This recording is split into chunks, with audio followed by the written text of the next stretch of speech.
Vigilância em saúde, assistência farmacêutica, ciência, tecnologia, inovação em saúde. Está no ar o podcast do projeto Integra. Integra Podcast.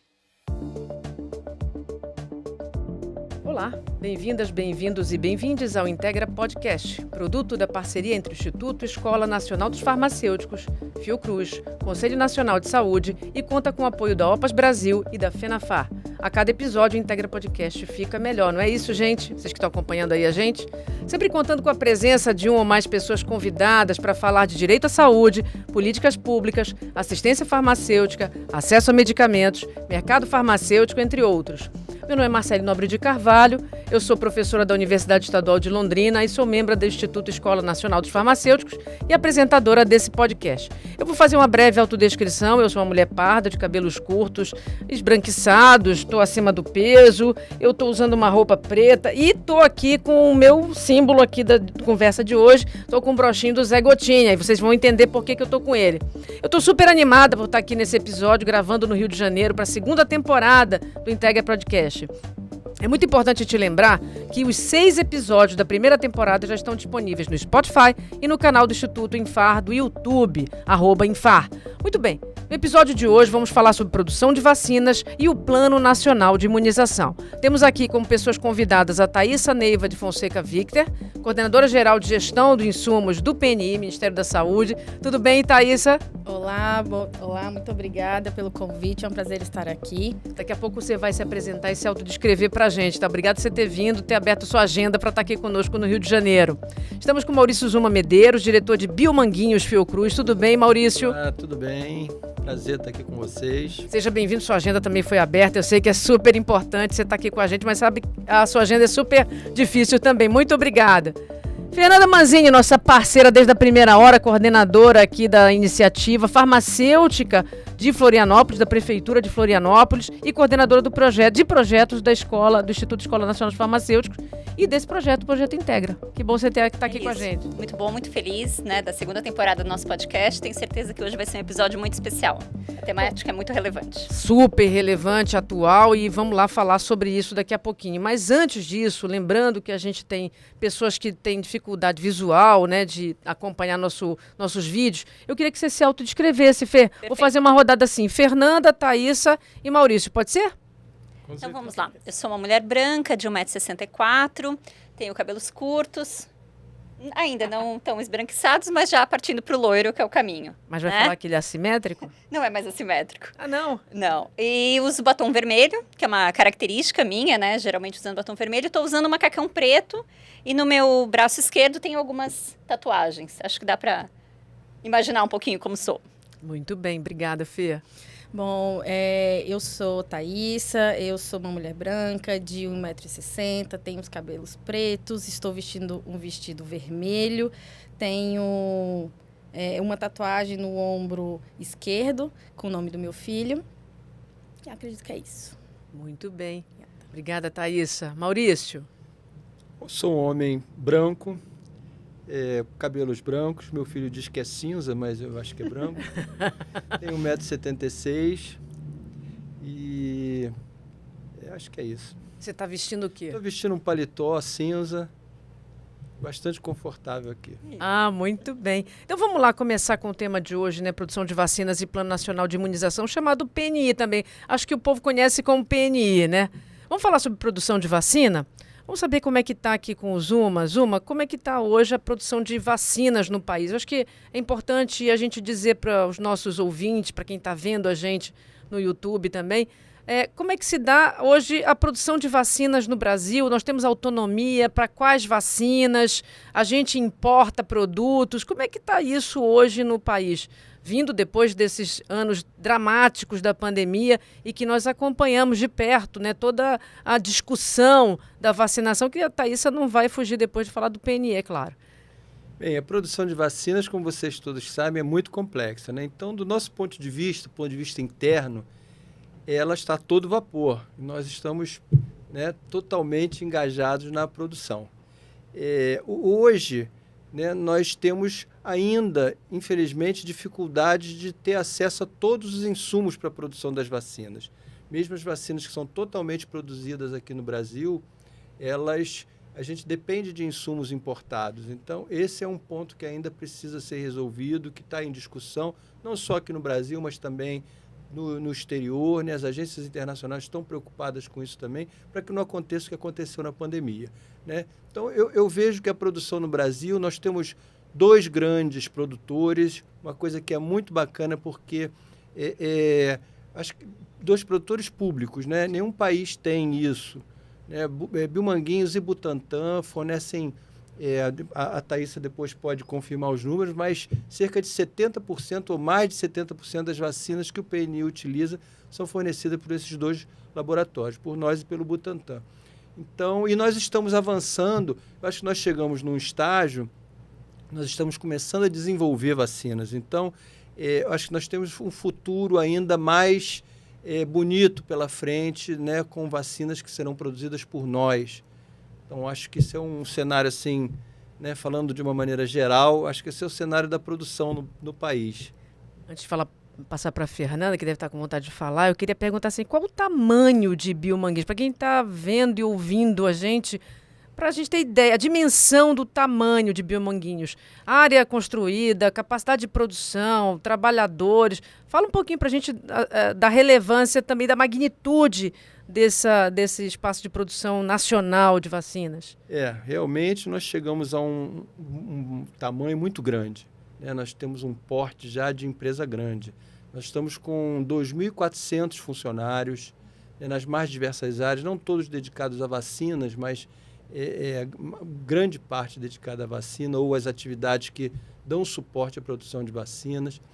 Nós temos hoje quase 100 mil metros quadrados de área construída, mas estamos construindo uma planta, que depois a gente pode falar um pouquinho, que vai acrescentar mais 300 mil metros quadrados de área construída. Então, nós produzimos cerca de 100 milhões, 120 milhões de doses por ano de vacina, sendo que durante a pandemia nós conseguimos produzir muito mais, né? Estivemos dedicados a produzir mais vacinas. E a gente está girando aí um orçamento de mais de 5 bilhões de reais. Bilhões? Então, 5 bilhões de reais. Na pandemia chegamos a 9 bilhões de reais. Então isso dá uma dimensão, né? Não tem nenhuma empresa farmacêutica, mesmo privada, nacional ou multinacional, girando esse valor em recursos, né? Então... E eu acho que é importante a gente ressaltar que isso é o Sistema Único de Saúde. Isso é SUS. Então, quando a gente fala de biomanguinhos, quando a gente fala, né, do Butantan, que ficou tão claro para a nossa população, acho que se é uma coisa que a gente aprendeu na pandemia foi valorizar esses espaços públicos, né, a produção nacional de vacinas, a importância da soberania, né, nesses espaços. Acho que é importante sempre a gente ressaltar que esse orçamento, essa grandiosidade, isso é o Sistema Único de Saúde. Né? A cada um de nós que vivencia o SUS a cada dia, se é uma excelência que o Brasil tem, é o nosso Programa Nacional de Imunização, né, é a produção, e esses 2 espaços públicos a gente aprendeu a cada vez mais valorizar, olha a magnitude, a grandeza que né, e isso envolve não só a questão da produção, mas isso envolve recursos, isso gira economia, né, no país, então é de uma extrema importância, né? Fundamental. É emprego, economia, soberania nacional, investimento público. Cadeia de fornecedores. Exatamente. É fundamental isso que você falou. Se você pensar que o Butantan gira alguma coisa próxima disso, a gente tem a dimensão do que o país investe nessa área, né? Então, se isso estivesse sendo adquirido todo de fora, certamente estaríamos gastando muito mais. E não estaríamos gerando isso que vocês falaram aqui dentro do país. E reféns, né, de um mercado de grupos, né, de conglomerados que tem como objetivo o lucro, né, de forma central. E aí, quando você tem Biomanguinhos e tem Butantan públicos, com investimento público nessa área, você garante minimamente o controle, né, do uso desse recurso, além de investimento em toda a cadeia, como você mesmo mencionou. Bom, isso é SUS e isso também é PNI, é isso, Thaísa? Com certeza absoluta. Tudo começa na produção e no complexo industrial. Então, um programa de imunização ele só existe se tiver vacina. O produto em si, na ponta, lá para o profissional, grande parte deles, né, enfermeiros, que trabalham hoje com o tema imunização. Então, a gente precisa entender a cadeia como um todo. E a gente começa pela produção de vacina, pelo complexo industrial. Essa questão econômica, hoje, é importante para o Brasil, é importante para o Ministério da Saúde. A Secretaria de Vigilância em Saúde, que é onde o departamento do Programa Nacional de Imunizações se encontra organizacionalmente, tem tido um diálogo e uma conversa muito próxima com a Secretaria de Ciência e Tecnologia e Complexo Econômico da Saúde, a SECTIX, com o secretário Gadelha, que eu soube que já esteve aqui. Sim, que esteve aqui. Então, a nossa conversa é justamente para alinhar as expectativas e a estratégia. Nós, como área finalística no PNI, precisamos estar alinhados para subsidiar e fomentar os nossos laboratórios públicos, principalmente. Então, a ideia é... Hoje, realmente, o fornecimento dos laboratórios públicos são em torno de 70%. Então, a gente ainda tem 30% de desafio aí para cumprir, para melhorar e aprimorar. Então, essa tem sido a nossa lógica de trabalho dentro dessa frente. E neste ano, com a nova configuração que o departamento alçou, né, o Programa Nacional de Imunizações até o ano passado era gerenciado como uma coordenação geral do programa. Este ano, já no decreto do dia 2 de janeiro, ele foi alçado a departamento. Então, a gente brinca que ele foi promovido, né? A PNI foi promovido, colocando assim, evidenciando como ele é uma prioridade dentro do nosso governo hoje. Então, isso é importante. Isso dá mais autonomia, mais capacidade, mais articulação para que a gente possa, de fato, fomentar toda a cadeia, né, da logística. Então, desde o complexo até essa questão. Uma delas foi a criação, né, de 4 coordenações gerais. Então, a gente vai desde vigilância das doenças imunopreveníveis e vigilância epidemiológica até a minha parte de gestão de insumo e fiscalização, incluindo uma coordenação de farmacovigilância, incluindo uma coordenação de imunização e incorporação científica, que daí a gente conecta ali com as novas tecnologias, o que a gente tem de descobertas. E uma dessas questões que a gente colocou é a criação de um grupo técnico dentro do nosso departamento de complexo industrial, justamente para ter técnicos que possam dialogar com as fábricas, né, com os nossos laboratórios produtores nacionais e fomentar ainda mais. Então, daqui para frente, a partir desse ano, a gente tem feito um trabalho bem bonito em relação a isso e de incentivo. As falas mostram muito para mim que o tema da vacina ele tem tudo a ver com o Projeto Integra, né? Então, o nosso projeto que trabalha justamente a inserção das 3 políticas, da vigilância em saúde, da assistência farmacêutica e da ciência e tecnologia. Então, acho que a vacina ela expressa isso numa excelência. Exato. Ela faz a intersecção, das políticas, total, né? Assim. Fundamental. Não, e tem duas coisas que eu queria comentar que envolve tanto Zuma quanto Thaíssa, que é exatamente você falou assim, o PNI neste governo, né? Voltou a ganhar destaque, tanto que no dia 2 é alçado, né? Ele é promovido. Bom, a gente sabe que o Programa Nacional de Imunizações, isso é dito todos os dias para nós, é um sucesso, né? Nós temos um programa que é bem sucedido há muitas décadas, não é à toa que o Zé Gotinha é o símbolo dessa campanha. Mas a gente ficou um tempo com bastante dificuldade e isso repercute no que a gente chama hoje de hesitação vacinal, né? A dificuldade que as pessoas têm hoje de acreditar nas vacinas como uma via de prevenção, né? E, portanto, vacina ser sinônimo de saúde. E, apesar de tudo, né, dos esforços que a gente fez durante décadas, um período curto da história, podemos dizer assim, né? Um período curto da história foi capaz, né, de não destruir, mas de ameaçar fortemente a credibilidade das vacinas. Vocês estão aqui dizendo exatamente o contrário. Nós temos uma estrutura gigante no país, nós temos uma capilaridade enorme, que depois a Thaíssa vai falar para a gente, das salas de vacina, da atenção básica, né? A Fê também tem uma experiência fantástica nisso, e da potência que o Brasil tem na produção de vacina e na capacidade de garantir esse insumo, né, esse veículo de saúde por dentro do Sistema Único de Saúde. Então, eu queria que vocês comentassem o que foi esse período recente, que foi uma janela também de oportunidade na história, né? Porque ele permite que parte da população que não conhecia ou que nunca tinha ouvido falar em biomanguinhos, né, em IFA. Eu lembro que a gente discutia na pandemia sobre IFA, como quem discutia sobre futebol nos botecos. A gente acompanhou a transmissão da Anvisa, né? A gente viu uma reunião de 6 horas da Anvisa, não foi para discutir a primeira vacina a ser aprovada no país. Mas a gente tem na outra mão a hesitação vacinal, as fake news, o espalhamento de notícias que acabam distorcendo a verdade sobre a vacinação. Então, nós estamos em 2 pontas aqui importantes do debate. Bom, o que vocês pensam disso, desse período, né, recente da história que acabou fragilizando, em parte, né, tanto o complexo industrial quanto, quer dizer, por um lado você tem o fortalecimento porque a pandemia ajudou, né, nesse sentido, não ao governo necessariamente, mas por outro, enfraquecimento ou quase o desaparecimento do PNI. Eu queria ouvir vocês sobre isso. Então, eu diria o seguinte, quando nós temos instituições de Estado forte, né, nós conseguimos enfrentar situações como essas, né? Eu acho que isso aconteceu nesse período recente. Eu costumo dizer que nessa área de vacinas nós temos 4 instituições que têm que ser assim, preservadas, né? Que é o próprio PNI, é a nossa Anvisa, que é uma agência de excelência, e os 2 laboratórios principais, que são Biomanguinhos e Butantan, né? São, assim, acho que os 4 pilares para a gente manter esse êxito que a gente vem tendo. E aí, com isso consolidado, a gente consegue segurar, aquele balança, mas não cai, né? A gente teve um período muito ruim. Isso não é aqui no Brasil só, né? Obviamente, com o avanço da informação, né? As pessoas começaram a ter mais acesso à informação de todos os tipos, informações boas e ruins, né? Mas quando você tem um agente político, né, ocupando cargos importantes no país, advogando contra a vacina, isso tem um impacto realmente muito grande. Então, nós temos muitos problemas, muitas situações que contribuem para a questão da hesitação vacinal, mas realmente, né, se nós não tivermos o apoio, como está sendo demonstrado agora para o PNI, né, o apoio da autoridade governamental, isso tem um reflexo muito ruim. Então é isso, o PNI voltou?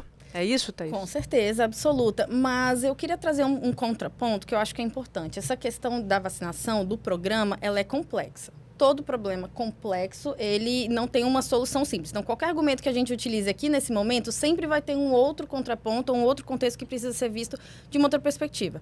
Ainda que eu tenha falado, né, que nesse governo o PNI foi alçado, virou prioridade, nós somos vítimas do nosso próprio sucesso. O PNI é vítima do próprio sucesso do programa. A partir do momento que a gente controla doenças, né, imunopreveníveis e que elas deixam de desaparecer, como é o caso da polio, a gente começa a ter uma dificuldade dos nossos profissionais de entender que aquela doença, de sensibilizá-los sobre aquela doença, saber reconhecer aquela doença dentro do seu território, principalmente quem trabalha com vigilância. Então, a gente também precisa não perder de foco a necessidade de atualizar e capacitar esses profissionais o tempo inteiro. E são de todas as pontas, eu não estou falando só de quem atende lá na atenção primária, não. Nós, vigilância de todas as esferas do SUS, essa tripartite. Então, o PNI é vítima do seu próprio sucesso. A gente brinca dessa maneira. Então, é importante a gente ver, ainda que seja uma prioridade de governo hoje, mas ela precisa ser uma política de Estado e nós, como técnicos e que todos aqui, profissionais de saúde, trabalhadores do SUS, a gente entende que nosso objetivo, ainda que hoje o governo apoie, é que a gente incentiva que seja uma política de Estado. O PNI precisa ser uma política de Estado. E eu espero que isso que a gente consiga trabalhar e evidenciar cada vez mais, principalmente no cenário pós-pandemia.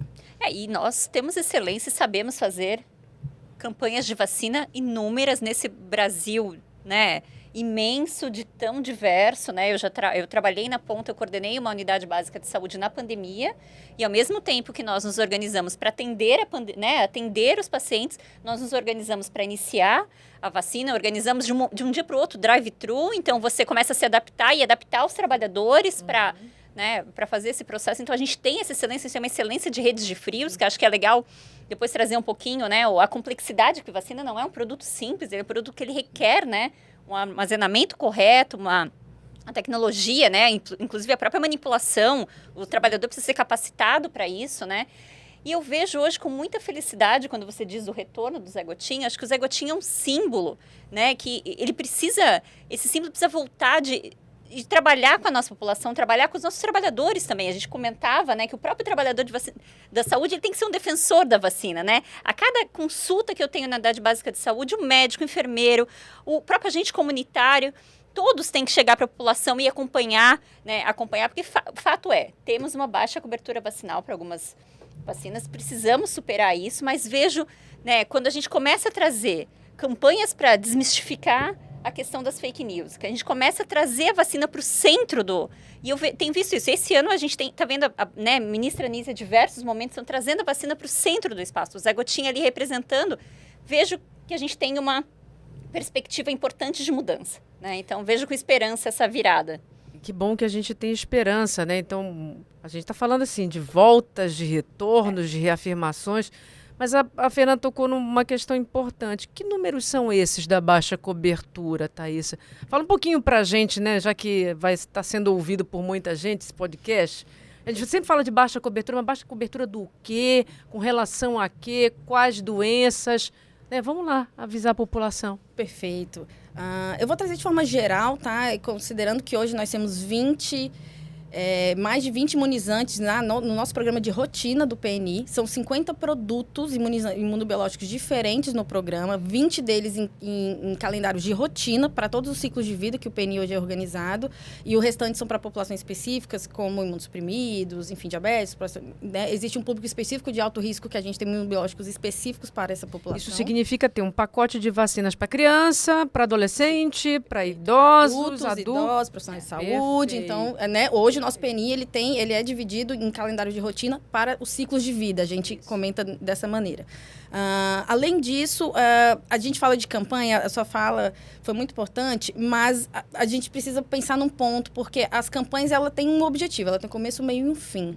E não é a única estratégia que o PNI tem. Então, hoje, nós, com o PNI, o que a gente está falando no nosso meio de comunicação é fortalecer a rotina. A gente precisa fortalecer a rotina. E se eu posso deixar um recado aqui hoje, é isso, e principalmente se tiverem profissionais de saúde nos ouvindo. Vamos fortalecer a nossa rotina. E aí isso interliga com a sua pergunta da cobertura vacinal. Quando a gente fala das coberturas vacinais, a gente cita, assim, basicamente essas vacinas são de rotina, né? Que são os nossos calendários de imunização do nosso programa. Nós temos, desde 2016, o início, a gente começa a observar a queda nas coberturas, e significa queda na cobertura que os estados não atingiram suas metas.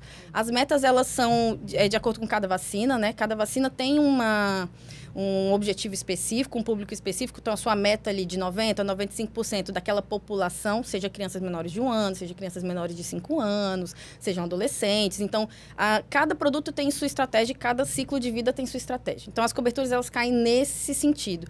E as principais coberturas que nós não estamos alcançando são aquelas, principalmente dos menores de 1 ano, e menores de 5 anos são as nossas crianças. O que significa não ter uma cobertura ou não atingir? Significa que nós temos crianças desprotegidas e que estão suscetíveis inclusive a adoecerem. Adoecimento e morte desse Exatamente. público, né? E é alguma das... infelizmente, é o que a gente vê acontecendo, como a gente teve a volta do sarampo há 2 anos atrás, né? 3 anos atrás, alguns surtos. A gente conseguiu controlar a doença novamente nesse último ano. Estamos vendo agora com doenças... Uma doença que podem retornar. A nossa classificação hoje do Brasil para o retorno da poliomielite está classificado como altíssimo risco. Então, nós estamos com altíssimo risco, porque justamente a gente está com uma população infantil com cobertura baixa, então ela está suscetível. Fala só um pouquinho, rapidamente, o que é poliomielite, porque como a gente está numa geração que nem viu, É isso. né, a polio, né, as crianças que tiveram polio, ou aqueles adultos que acabaram chegando com sinais da poliomielite, o que é, Thaísa, então? Sim, Por que é importante a gente proteger as crianças e evitar a poliomielite, né? Sim, a poliomielite é uma doença que tivemos uma situação epidemiológica muito crítica nos anos 80, que ela foi uma das nossas grandes intervenções com a vacina. Hoje ela é o nosso grande case de sucesso do PNI, foi justamente a introdução da vacina ainda, né, nos anos 80, no finalzinho dos anos 80, justamente para conseguir controlar essa doença. Então foi um dos grandes, e de fato foi o que a gente mais demonstrou, né, o sucesso da vacina, e como de fato a vacina como intervenção ela controla essa doença. Então isso é essencial, e ela já está erradicada há 35 anos, o último caso que nós temos é em 1989. Então, estarmos hoje classificados como alto risco de retorno a uma baixa cobertura é muito complexo. Então, a gente precisa fazer um esforço de educação médica. Perfeito, para evitar esse retorno, sensibilidade. Quando você me fala de questão de rotina, me vem uma questão que a gente também, às vezes o próprio sistema cria algumas barreiras, né? Por exemplo, a gente tem, infelizmente, ainda ao longo do país, algumas unidades de saúde que acabam funcionando em horário comercial. Então, o trabalhador tem dificuldade de acessar. Né? Por isso que é importante, quando você fala, às vezes a gente se mobiliza exatamente muito para as campanhas, mas é importante que o município, mesmo que ele não consiga manter todas as unidades básicas, mas que mantenha algumas, que pense em estratégias de unidades abertas aos finais de semana, né? Porque também tem que ser fácil para esse trabalhador. Parceria com escolas, né? Eu acho que eu me recordo de pequena, a escola era um ponto que tinha as campanhas, então acho que a gente também precisa pensar isso, para facilitar ao máximo para que essa... Porque, como você disse, são crianças que estão com dificuldades, que a baixa cobertura está nas crianças. A gente precisa pensar, né, enquanto municípios, estados, nessa questão de organizar para não haver essas barreiras. Então, a gente precisa ter a produção, a gente precisa ter incorporação, né, a questão da política pública funcionando e o acesso. O acesso é fundamental. Né? Perfeito. E eu posso acrescentar mais 2 pontos. É exatamente o que você falou. Então, são novas estratégias. Novas estratégias. É isso que a gente precisa pensar. Por exemplo, o DF vai abrir uma sala de vacinação dentro do zoológico. Porque isso facilita o acesso. Alguns estados têm parcerias de abrir salas de vacina dentro de shopping centers. Porque então, essa questão do acesso a gente tem trabalhado. Nós estamos capacitando os estados numa ferramenta que se chama microplanejamento. Então, a gente entende que para o trabalhador da ponta trabalhar bem, não basta ele também ser capacitado e ser convencido da importância da vacina, mas a gente precisa da ferramenta para que ele possa trabalhar de forma adequada. E os gestores só podem tomar decisão se a gente tem um sistema de informação adequado, que esse é o outro desafio que o PNI tem hoje. A gente precisa entender, ter esse sistema não só de logística, mas como de doses aplicadas também, para que os gestores tenham noção. Quais são as crianças do meu território que estão faltando? Como é que eu resgato essas crianças? Quais são as ações que eu posso fazer? A vacina retorno. Mas para que o gestor possa tomar a decisão, ele precisa da informação. E uma coisa que me ocorreu agora, Zuma, deixa eu voltar um pouquinho aqui para o Zuma, que está falando aqui como diretor de Biomanguinhos.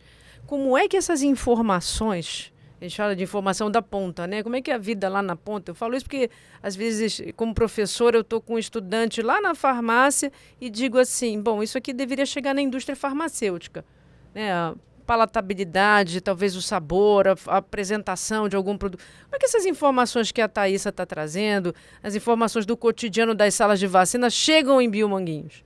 Como é que isso impacta na produção, em novas tecnologias de vacina, para que elas sejam também acessíveis ou sejam mais confortáveis na hora da aplicação e da dose? Isso tem um impacto muito forte para a gente, né? Nós temos que trabalhar olhando a ponta, porque nós não produzimos para nada, nós produzimos para que ela seja administrada na ponta, o programa tenha, para que a vacinação tenha efetividade, né?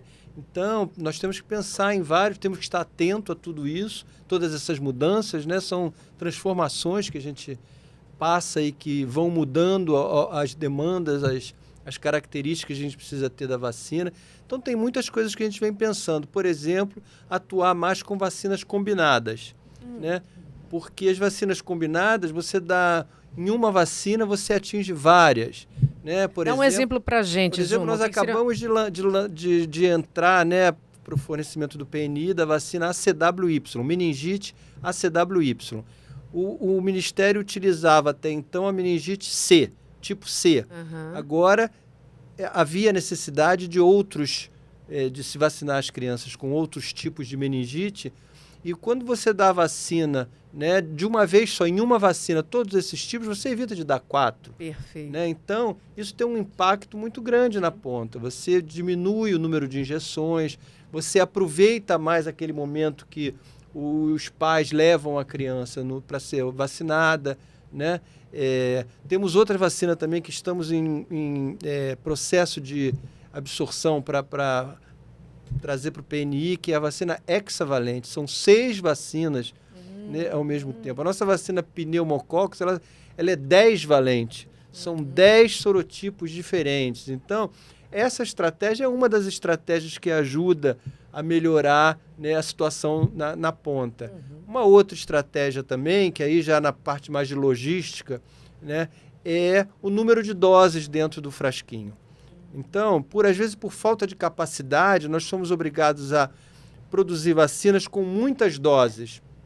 E algumas delas, depois que você abre o frasquinho, ela não tem muita durabilidade. Então, o pessoal no campo já sabe, ele vai abrir e vai contar que ele tem. Às vezes são dias, às vezes é um mês, tem vacina que dura... horas, algumas horas. E se você não usar todas aquelas doses, você tem que jogar fora. Então, o PNI né, e todo os postos de saúde, né, tem que fazer aquele trabalho, vou vacinar, não vou vacinar, aí fica aquela dúvida, vai uma pessoa lá, eu queria tomar uma vacina assim, pô, será que eu abro um frasco só para essa pessoa e depois vou perder? Aí tem aquele, né, se você não der a vacina, depois essa pessoa pode ficar sem vacinar. O que é mais? Qual é o melhor custo-benefício? Vacinar essa pessoa e, se não utilizar o resto da vacina, jogar fora? Ou deixar a pessoa sem a vacinação, correndo o risco dela, mais para frente, poder contrair a doença? Então, esse tem é uma o cotidiano de quem está em sala de vacina. O Zuma falando, lembrando. Exatamente. Vacina é oportunidade. A gente tem que aproveitar E aí, o que a gente está momento. trabalhando, por exemplo? Né? Nós estamos trabalhando na construção de uma nova planta industrial, uma planta de produção, de processamento final, né? Que pega da fase da formulação, envasamento, rotulagem, embalagem, né? Que ela tem uma capacidade muito maior. Vai ser uma planta em Santa Cruz que praticamente quintuplica a nossa capacidade de processamento final. Com essa capacidade, nós poderemos discutir com o PNI, olha, essa vacina você quer em que apresentação? Porque eu vou ter capacidade de botar menos dose no frasquinho. Ou quais apresentações? Porque daí eu trago um outro gancho. Não necessariamente a gente precisa ter só uma apresentação. Às vezes a gente pode ter, para grandes capitais, uma apresentação com mais doses por frasco, porque eu tenho uma densidade populacional maior, mas quando a gente pensa em territórios de difícil acesso no nosso país, considerando a dimensão continental que nós temos, ribeirinhos, indígenas, quilombolas, ali, né, principalmente na região norte, então eu preciso ter frascos com menos doses, porque a população, eu preciso que ela esteja espacialmente mais espalhada dentro do nosso território. Então, às vezes, 2 apresentações para o PNI é algo que gera um equilíbrio entre a perda física e técnica mais equilibrada para o programa. Isso tudo é custo. Né? Isso tudo é custo, menor custo para o Ministério, menos desperdício. E então... algo a médio e longo prazo, né, Zuma? Sim. Que a gente precisa... Isso mexe... Olha a estrutura que o Zuma acabou de comentar. Isso mexe na estrutura de planta fabril. Essa nova planta fica pronta quando? Só para recordar aqui? Nós já adiantamos diversas fases e agora ela está para começar a obra principal. Né? Ela começando a obra principal agora no comecinho do próximo ano, serão cerca de 44 meses para ela ficar pronta. Mas aí tem as validações, certificações da Anvisa, mais um tempinho. Mas a gente... E essa planta tem uma expectativa, não só, né, que ela é voltada principalmente para o PNI, mas ela tem uma expectativa muito grande de organismos internacionais, porque nós já exportamos vacinas, né? E há uma expectativa que com essa capacidade a gente tenha uma capacidade maior também para atender as agências das Nações Unidas. Então, a gente está envolvido com tudo isso. Uau. Eu queria aproveitar e perguntar uma questão, assim, porque a vacina não é só a vacina em si, né? A vacina precisa da seringa, precisa da agulha. Como é que a gente está hoje, país, da produção desses outros insumos?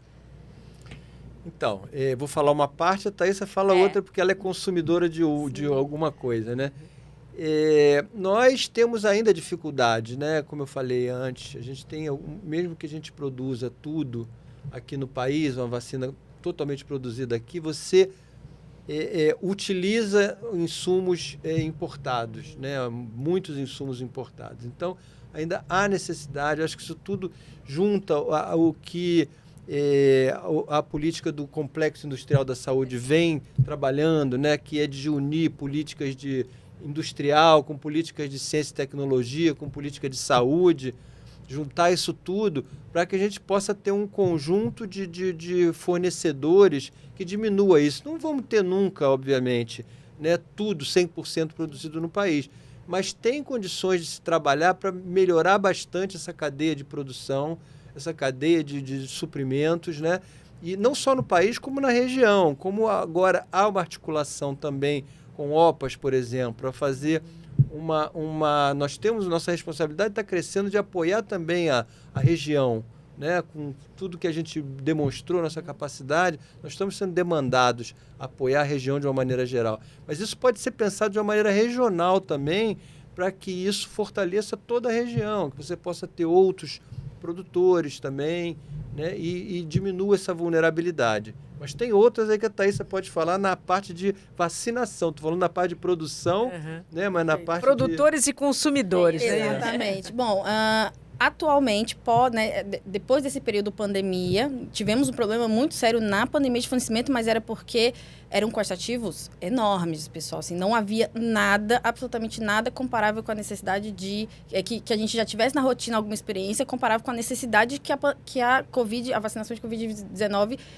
impunha na gente, né, em questão de serviços. Então, se o PNI por ano distribuía em seu programa de rotina 300 milhões de doses antes da Covid, foi necessário a gente distribuir em um ano mais 300 milhões de doses apenas de Covid. Então, a gente dobrou a nossa necessidade de capacidade. E é claro que esse mercado de seringas e agulhas de um ano, né, nesse tempo tão curto de um ano, até que tivesse vacina disponível, né, eles não tinham capacidade de adequar. Então, nós fizemos diversas compras em mercado internacional, que foi necessário, e ainda assim foi muito difícil, por todo aquele contexto de cada país, né, aqueles países que tinham suas fábricas ali, querendo também que aquele produto ficasse dentro do país e que não fosse exportado para outros países como a gente.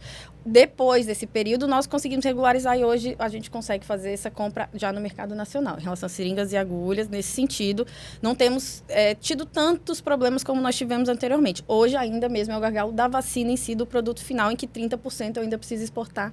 Ou importar, na verdade, né? Eu ainda preciso importar porque os nossos laboratórios públicos ainda não colocam. Mas eu gostaria só de pegar um outro gancho do Zuma, exatamente nesse sentido de que é ilusão a gente achar que a gente vai ter autonomia, que a autossuficiência ela vai ser 100% da produção inteira de uma vacina. É um processo muito complexo, com diversos insumos. Mas a gente precisa refletir juntos e eu acho que o Complexo Industrial da Saúde, esse grupo G6, vai trazer esse espaço de discussão para a gente falar qual é o limite, até onde a gente quer ir. Assim, temos produção de IFA. Que é 100%. O que é estratégico? Até chegar no IFA, ou chegar no frasco, chegar no algodão. Onde a gente quer chegar? A gente está discutindo isso agora com a composição desse grupo que a CETICS vem liderando ao longo desse tempo. Isso a gente faz muito para a questão do medicamento em si, né? A questão das IFAs. A gente praticamente não tem produção nenhuma, a gente precisa definir enquanto país o que é estratégia. A gente não vai produzir tudo, a gente não vai produzir todos os imunobiológicos. Mas a gente está no mundo, por exemplo, que agora estamos com 2 guerras, né, deflagradas, que isso... A questão logística está toda envolvida. Então, a gente precisa ter a gente não vai ter soberania plena, mas essa questão, acho que o que é estratégico para o país, né?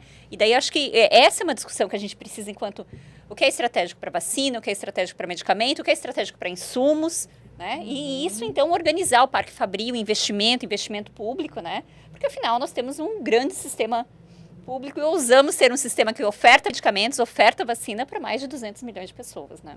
E é interessante porque estamos aqui com 2 pontas, né, da história, uma produtora e outra consumidora, mas sempre na lógica de compreender quais são as necessidades. Acho que é isso. O que é estratégico para o país? A gente sabe que nós temos uma geopolítica e um mercado internacional que joga um peso enorme nessa discussão.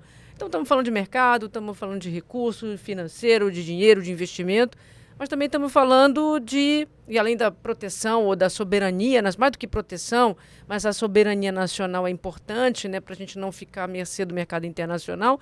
Mas acho que tem uma questão importante que é assim, o que é importante, necessário e fundamental, indispensável para as pessoas, para os brasileiros e brasileiras em todas as partes do país, né? Como a gente mencionava mais cedo, assim, o que acontece no Brasil profundo, né? O que acontece nas quase 6 mil municípios desse país, que o sistema de saúde chega a todos eles por via terrestre, por via aérea, em todos os lugares. E como garantir, então, que essas pessoas tenham aquilo de acordo com a sua necessidade e com a sua realidade? Acho que a Thaísa falou muito bem para nós. Assim, nós vivemos um país diverso, desigual, com inúmeras dificuldades de acesso, mas é central que a gente tenha numa racionalidade estratégica a definição central de que, além do que é importante para a população, o que é possível fazer para que a gente não desperdice, garanta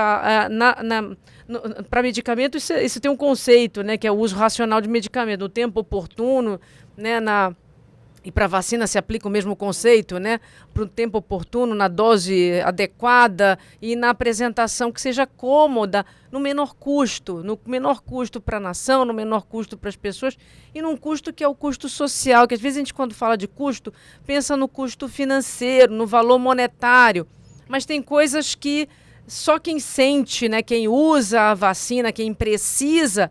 E quando a gente está falando de vacina, a gente está falando de um insumo, de um produto que toda a população brasileira usa, né? Que tem vacinas muito específicas, que uma pequena parcela, um pequeno grupo vai usar. Mas quando a gente fala de PNI, a gente está falando de 220 milhões de brasileiros e brasileiras usando as vacinas que são aplicadas dentro do Sistema Único de Saúde, né? Então, isso, o que é fundamental, indispensável e estratégico para este sistema que atende esses 222 milhões de pessoas que moram nesse país e os estrangeiros. Sim, sim. Né? Nós temos que lembrar também que eles estão garantidos pela Constituição, né? As regiões de fronteiras, que são, né, super tensas, né? Porque a gente tem um sistema que garante, mas precisa negociar nas regiões de fronteiras. E aí, o que é isso para vocês, né? Como é que a gente atende às necessidades mais sensíveis das pessoas, considerando esse cálculo que vai desde os recursos financeiros, que também não são, né? A gente está tratando de um sistema que persiste um subfinanciamento, né? Uma lógica crônica aí de falta de dinheiro por um lado, né? E por outro a gente está falando de produtos que custam na ordem, nas suas plantas fabris, nos seus processos produtivos que são complexos. Uma acabou de falar isso, né? O tempo que vai demandar a construção dessa nova planta, que vai ampliar muito a produção nacional, mas é da ordem de bilhões até trilhões, né, Zuma? Então a gente está falando de recursos financeiros, pessoas altamente qualificadas que trabalham nessa ponta. Mas também a gente está falando de uma outra ponta que precisa de qualificação. Então, olha como o cenário, né, para quem está ouvindo a gente, vendo a gente, que quando a gente fala de vacina, que é aquilo que vai proteger, né, a criança menor de 1 ano, que vai proteger o idoso, que vai evitar o câncer de colo uterino quando você faz HPV, aquilo que vai evitar ou que vai fazer com que a gente saia do mapa da mortalidade infantil, né, Thaísa? Voltamos para o mapa e muito em função da baixa cobertura vacinal nessa população. Bom, a gente está falando de coisas que são para além da ordem econômica, mas que precisam da ordem econômica garantida também. Não é isso? Você me permite também completar isso, sim.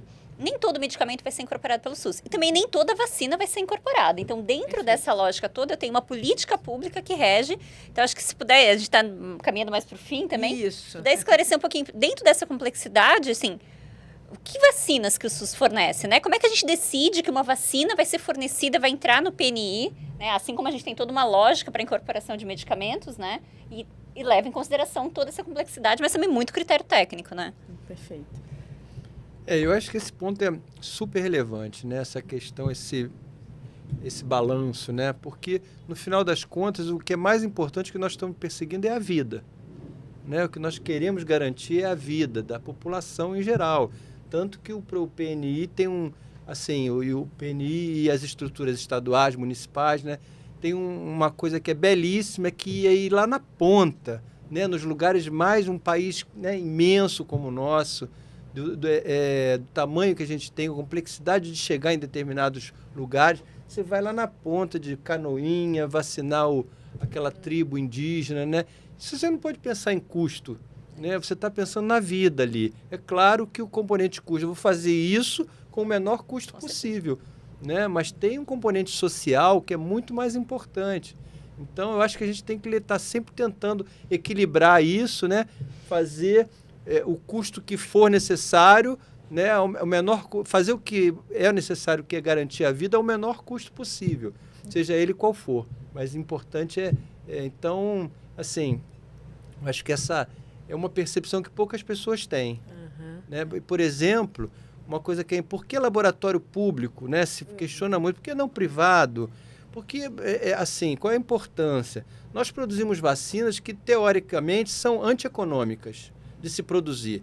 São valores baixos, né? Que não tem margem, vamos dizer assim, que atraia a iniciativa privada, mas que são de extrema importância para a mortalidade infantil, por exemplo. Então, você não pode deixar de produzir uma vacina porque ela é muito baratinha, né? Ela tem um custo talvez maior do que o preço dela. Você tem que produzir porque o objetivo é a vida. Então, tem um balanço que a gente tem que fazer aí, né?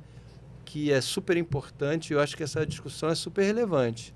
Perfeito. Perfeito, Zuma. E aí, dentro, né, justamente desse seu argumento, eu coloco aqui que, infelizmente, no Brasil, a gente ainda tem uma grande lista de doenças que são negligenciadas e que estão presentes no nosso país, infelizmente. E é exatamente isso que o Zuma colocou. Onde entra o papel de um laboratório público nesse contexto? Fornecendo os insumos estratégicos para que a gente possa conseguir controlar e prevenir essas doenças, principalmente as negligenciadas. E, de fato, são esses produtos que não atraem o mercado privado, mas eles são estratégicos necessários para o nosso país. E aí, eu também peguei o outro gancho aqui do Zuma, que ele fala a palavra equilíbrio. Quando você fala o equilíbrio entre a perspectiva individual, porque a gente sabe que um produto tem um efeito, né, e uma efetividade individual, de produção daquele indivíduo. Mas nós, como gestores públicos, dentro de um sistema único, nós precisamos entender como que se dá essa questão na perspectiva de sustentabilidade do SUS. Então, é quase um dilema e que a gente sofre todas as vezes. Então, cada vez que é licenciada, é aprovada uma vacina pela Anvisa, e aí eu começo a responder a sua pergunta de como que isso funciona, né? Então, tudo começa com pesquisa e desenvolvimento, em que os laboratórios públicos estão tentando também ter cada vez mais, e Biomanguinhos é um grande parceiro nesse sentido de pesquisa e desenvolvimento de vacinas, né, no nosso país. Depois de toda essa questão dos ensaios clínicos, dos estudos clínicos, quando o produtor ele entende que ele está pronto e apto para que aquele produto está seguro, eficaz, passou pelo menos até, né, todas as fases dos estudos, eles submetem para a Anvisa. Aprovado para a Anvisa, aí sim o PNI começa a entender faz sentido ou não faz sentido. Então, a gente começa a discutir internamente, né? Eu estou falando de forma aqui bem genérica, mas existem vários ritos administrativos e burocráticos disso. E funciona da mesma maneira que outros medicamentos, tá, pessoal? Da mesma maneira. Registrou na Anvisa, a gente traz para discussão qual é a intervenção que isso pode causar na nossa, né, na prevenção daquela doença ou para aquele objetivo que aquele produto se predispôs. E existem vários mecanismos para isso, e a farmacoeconomia é uma ciência gigantesca, com diversos recursos, modelagens, modelos matemáticos, diversos índices que daí a gente não precisa entrar aqui no mérito, mas existem, é uma ciência. Então, a gente entra dentro dele e a decisão ela é tomada de acordo com o que esses índices e esses estudos nos demonstram. É custo-benefício para o SUS, e ele, às vezes, pode até ser custo-benefício para o SUS naquela perspectiva, mas ele é sustentável? A gente precisa garantir uma sustentabilidade no SUS. Claro que a gente quer que o PNI seja grande, seja maior, que a gente cada vez tenha mais vacinas. Mas a gente precisa fazer isso com uma responsabilidade fiscal também com os nossos cidadãos que são pagadores de impostos. Perfeito. Bom, estamos chegando já nos minutos finais. Passou rápido, né, Fernanda? É tanta coisa ainda. Tinha assunto ainda mais para mais 3 horas de bate-papo. Mas quero agradecer muito, Zuma, por você ter vindo. Foi, assim, fundamental. E na tua fala eu pensei assim, o Zuma deve ficar muito feliz de saber que Biomanguinho está em cada brasileiro e brasileira sendo veiculado pelo PNI, né? Indo por meio do PNI. Então, Thaís, eu quero te agradecer muito por ter vindo aqui. Fernanda, nossa, né, coordenadora de projetos da escola, né, assim, mentora também junto com a Silvana do Integra. Quero dizer que a gente está nessas redes sociais aqui, então onde vocês podem encontrar informação sobre o projeto? Estamos no Instagram, estamos no site da Escola Nacional dos Farmacêuticos, Instituto Escola Nacional, que é escoladosfarmacêuticos.org.br/integra. E aí vocês vão encontrar, além desses materiais, dos nossos vídeos, né? A gente está no Spotify e no YouTube. Vocês vão encontrar os livros do Projeto Integra, que é muito importante ir lá, baixar, fazer o download dos materiais produzidos com muito carinho. A primeira temporada também está nesses locais. Os episódios do Integra Podcast vão ao ar a cada 15 dias. Na segunda temporada serão 6 episódios. E lembrando vocês que nós estaremos no Spotify e no YouTube. Conta para os amigos, chama a avó, chama o pai, a mãe, comenta, curte, coloca nas redes sociais. Segue a gente. Até o próximo episódio. Muito obrigada. Tchau, tchau, gente. Foi uma delícia.